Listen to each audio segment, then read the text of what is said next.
Let's just turn just one moment back to what, we'll mix in our criticism of the Democrats with also some just enjoying the flailing around that is going on the right. It really is stunning. And I listened to a lot of talk radio this weekend, and sadly, none of the big ones were on, during when it's called. But some of the local guys I listened to were really having a tough time with this. They were really, really having a tough time because they're talking about all of this fraud that supposedly happened, multi-state fraud. And they don't have a single example of it. Not a single example. Like they are, I've been in this position as someone who is a propagandist of sorts, where you're basically supposed to be putting out the information on behalf of the ideology or the party or the entity or the candidate that you're supporting, and they give you nothing. Here's Roy Blunt. And the only thing you can say is, and this is yesterday, it is 5 days after the supposed obvious fraud that has been committed. And he's still saying like, well, we really should have some evidence now.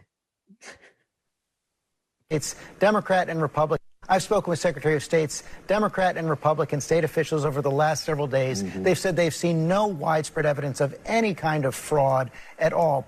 Joe Biden has won this election. Why can't you acknowledge it?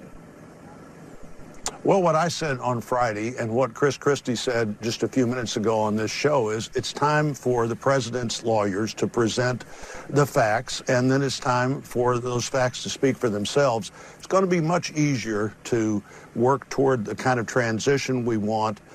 Look at the inauguration, which I'm going to have the honor of chairing again this time, and bringing the country together if everybody feels like we went through a process and everybody was heard. Every legal vote was counted.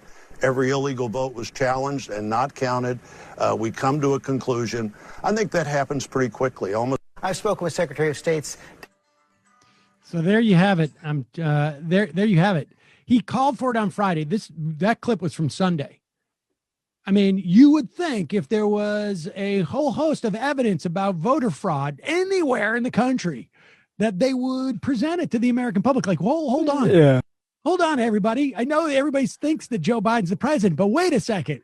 We have some evidence here. No, they have to go on cable news first, right? We saw this with Lou Dobbs and the fact that they said, well, I could be presenting this evidence, but I have to go on your show. I mean, they're really prioritizing. Yeah, they're really prioritizing cable hits over presenting this mountain of evidence to the courts. I also like it's time. It's time to put up or shut up. And by time, I mean this winter. Right, exactly.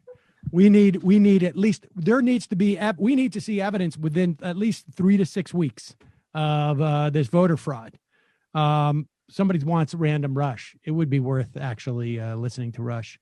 I mean, maybe I'm naive, but I feel like if Trump hadn't telegraphed his strategy and wasn't hammering it, then you wouldn't have seen the likes of Ted Cruz, who tries to be sly and slick, or Lindsey Graham and all of these other folks challenging the legitimacy of the votes to this degree, because there's zero evidence and they're just following the leader, and it makes them look so silly. I mean, I think I totally agree. I think the only thing is that for their voters, they need to do it. Right. They're dealing, I mean, like, I think, it's a hostage situation. They have to do whatever Trump says.